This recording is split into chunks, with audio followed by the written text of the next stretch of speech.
Jeff Bezos didn't just throw the most absurdly lavish wedding of the decade. He might have bought his new wife Vogue. Not a dress, not a diamond. Vogue, the actual magazine. And the fashion world, it's spiraling. Anna Wintour just stepped down. Lauren Sanchez landed a Vogue cover no one saw coming. And behind the scenes, the biggest power grab in publishing history might be quietly unfolding. Let's get into it. Jeff Bezos and Lauren Sanchez's wedding wasn't just a ceremony, it was a full-blown PR spectacle. The price tag? A jaw-dropping $50 million. He rented out Venice, as in the floating city. Critics were quick to slam it as another tone-deaf billionaire fantasy parade. Lavish outfits, gilded gondolas, guests flown in on private jets, all while much of the world struggles with inflation, war, and recession. But the spending didn't stop there. That wedding may have been the dress rehearsal for something much bigger. A gift so outrageous, it's making even seasoned industry insiders raise their perfectly groomed brows. Because apparently, Jeff didn't just give his new bride a ring. He gave her a media empire. Let's be clear, this isn't just some tabloid rumor. Whispers that Bezos is buying Condé Nast, the powerhouse behind Vogue, Vanity Fair, Glamour, and GQ, have been echoing through fashion boardrooms for months. And suddenly, Lauren Sanchez, a former TV anchor and helicopter pilot, lands the July cover of Vogue. People weren't just confused, they were furious. What exactly is she promoting? One commenter wrote, being rich and married to power? Others saw it differently. Maybe this wasn't about her, maybe this was about him. That cover might have been less about style and more about sealing a deal. The rumor that Bezos offered to buy Condé Nast as a wedding present. Not a share, not a sponsorship, the whole company, for her. Because what says I love you like controlling global fashion media?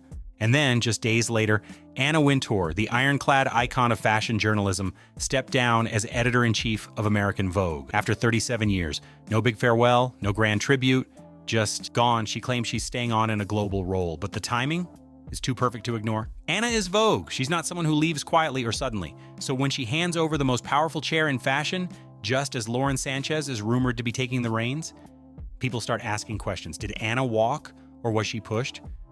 And if she was pushed, who had the power to do it? Now here's where it gets scary. If Bezos really does buy Condé Nast, Lauren wouldn't just be appearing in Vogue, she'd be owning it. And not just Vogue, she'd have reach across multiple legacy magazines. Think about it. One of the richest men on the planet, married to a woman suddenly being styled as a fashion authority, quietly buys up the most influential fashion publication in the world. This isn't just about status, it's about narrative control, the kind of control that money can't usually buy, unless you're Bezos. People have joked that soon Vogue will be filled with Amazon ads and Prime delivery fashion spreads, but is it really a joke? Or are we watching a billionaire rewrite the rules of influence in real time? Let's go back to that Vogue cover for a second. Lauren Sanchez didn't fit the mold. She's not a designer, she's not a model. She hasn't broken fashion ground. She hasn't led a style revolution. So why her? Insiders say the Newhouse family, owners of Condé Nast since 1959, offered the cover to curry favor. They knew Bezos was circling. They knew this sale could be their biggest cash out ever. And suddenly, Lauren is smiling from the glossy pages of July's Vogue, posing as something between an it girl and a mogul. The setup couldn't be clearer. This wasn't about fashion, it was about flattery. The kind that paves the way for billion-dollar buyouts. But Anna Wintour isn't naive. She's one of the savviest, most strategic players in modern media. She's not walking away without a reason, or a paycheck. Sources say she owns equity in Condé Nast, which means if the company sells for more than it's worth, Anna wins. So what if, she orchestrated Lauren's cover to help boost valuation? Play along with the Bezos narrative? Get the deal done? Walk away with millions and keep a global title for optics? It's ruthless, but it's genius. The cold truth, everyone might be playing nice on camera, but behind closed doors, this is a high-stakes game of money, media, and image. Oh, and just when things couldn't get any messier, Hollywood stepped in. The Devil Wears Prada sequel is officially in the works, set for a 2026 release. And get this, fans are already speculating that the new plot mirrors exactly what's happening here. Think about it. A powerful, long-standing fashion editor dethroned, a flashy billionaire waltzing into the publishing world, a new boss with questionable taste taking over the legacy brand. Sound familiar?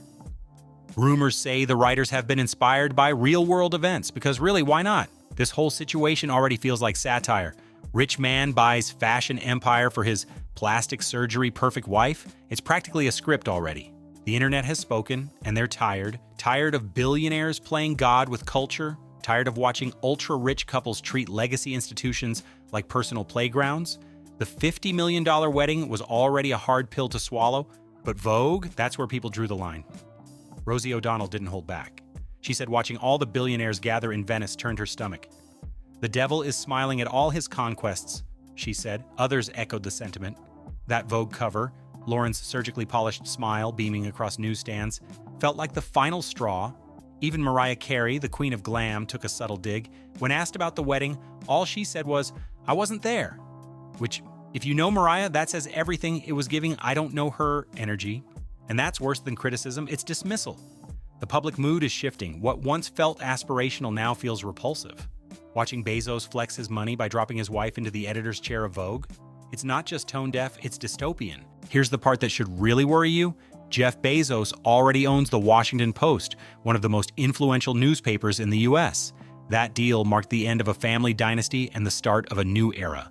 One where tech billionaires control not just platforms, but the actual information they circulate.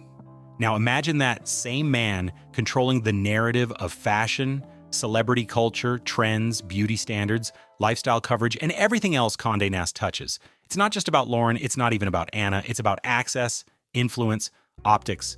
If Bezos owns Condé Nast and Lauren holds a title, or even an unofficial say, how many future Vogue covers will come with a price tag or an Amazon Prime tie-in? One viral comment summed it up.